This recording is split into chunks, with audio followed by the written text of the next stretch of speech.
So, is torture ever justified? Who has seen the movie Zero Dark 30? Has anybody seen it? Okay, if you've seen the movie, there is actually a very grotesque torture scene in it, and I think it pretty accurately depicts what torture would be like in real life. Now, I have to explain why I chose this topic because it is a very touchy subject. There was an article on CNN News about CIA and torture. It's a very serious topic, and since it's so touchy, it can get awkward for people to talk about it, but I think it is important that people talk about the subject as important as this. Of course, it is very controversial because there's a lot of different factors that play in, especially religion. And I would like to make a disclaimer. I would like to point out that I would never enjoy torturing anybody or a person, and I've never done it. Except for his little brother. Yeah, except for my little brother. Tickling. Okay, so what we're going to go over is what is classified as torture, the laws in the U.S., CIA's hand in torture, because of the article, counter-arguments, and moral issues. So, what is torture? The Webster's Dictionary classifies torture says that the act of causing severe physical pain as a form of punishment or as a way to force someone to do or say something. So there are several types of torture, but you can kind of break them down to physical and psychological. Like physical, there's electric shock and waterboarding. Psychological, there's a white room where they deplete them of all senses, and sleep deprivation. But of course, any kind of torture will cause both physical and, of course, psychological effects on the person. So, the US laws on torture. Torture is illegal and punishable within the US. It is protected by the 8th Amendment, Bill of Rights. If you see at the end of it, it says, nor cruel and unusual punishment. And it is prohibited by international law. With the UN and their laws that are set out with the world standards, you are not allowed to torture people.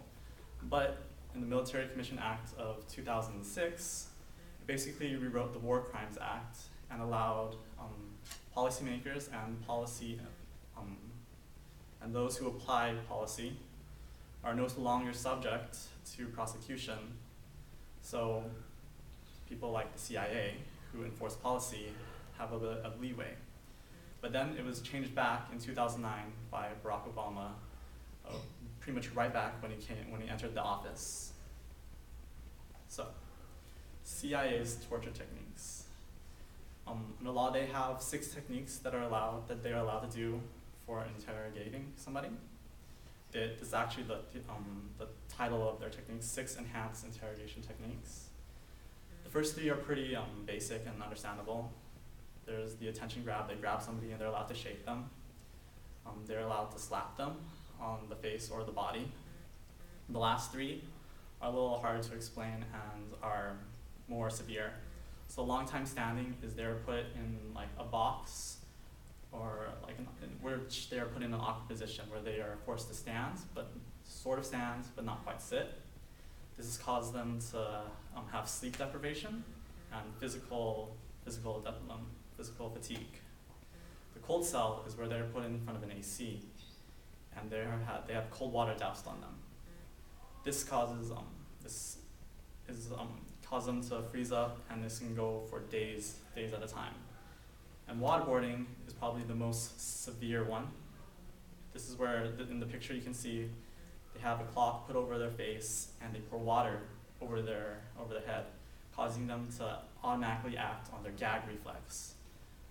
There is a lot of controversy about this one because since it's implying drowning, it acts as a mock execution, and that is still illegal within the US, even after the laws changed and with the UN. And of course, threats are often used and force feedings because people won't eat themselves. So, is interrogation useful? There are lots of accomplishments and a lot of failures throughout history with interrogations. There were 3 terrorists in the U.S. And after the bombing of the first bombing of the World Trade Center, one of the One of the attacks was planned from the terrorists. One of the terrorists had attacked planned. The Israelis have actually stopped multiple attacks on them through terrorism. And the Philippines police captured one terrorist that actually had a bomb in his house. He was not Filipino. He was from the Middle East.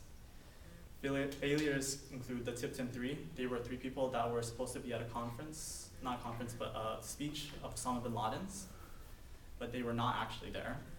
Dr. James Mitchell of the CIA interrogation, he was the one that was going over the interrogations that the CIA was performing. And of course, with these interrogations, there have been a lot of handicaps and deaths resulted because of this torture. So one important question that people want to know is information reliable? So as I was talking about the Tipton Three, they admitted to being in Al-Qaeda because, well, they were being tortured, but the information was false. They were in the UK while this was all happening. Torture that are producing confessions are not that reliable and can be considered useless. But with the World Trade Center that I was talking about again, in 1993, Ramzi Youssef, he admitted plans to hijacking planes, but these planes were going to be used to just be put into the ocean.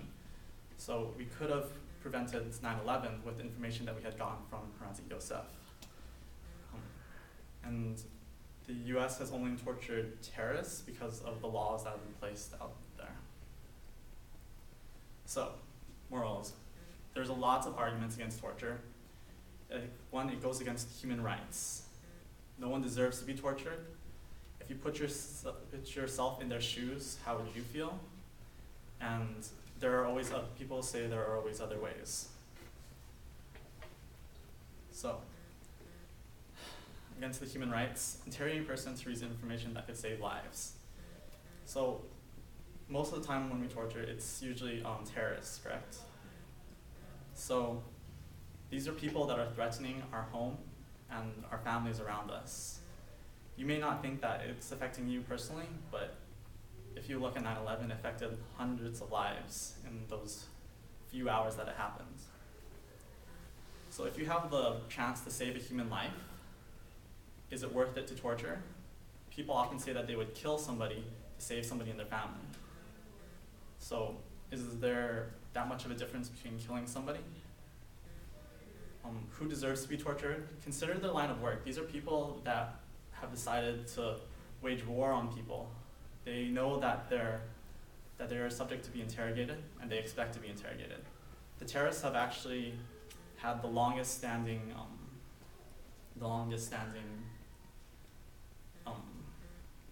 they've been tortured the most, and they have resisted the longest.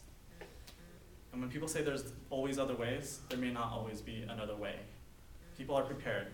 With the terrorists, they were willing to give up their lives. So there may not have always been another way.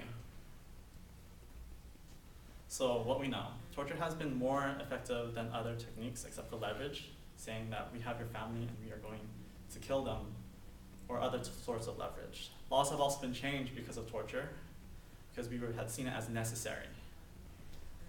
When Bush administration allowed torture after 9/11. Lives have been saved because of information brought through interrogation.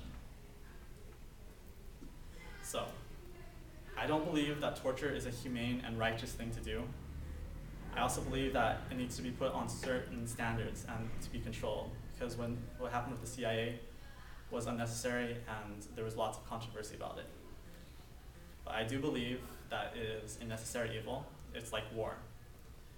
We don't want to fight in a war, and we don't want to declare war on anybody and everybody, but we will fight because we want to live. And I'm only going to justify it through necessary means, because it's necessary to live.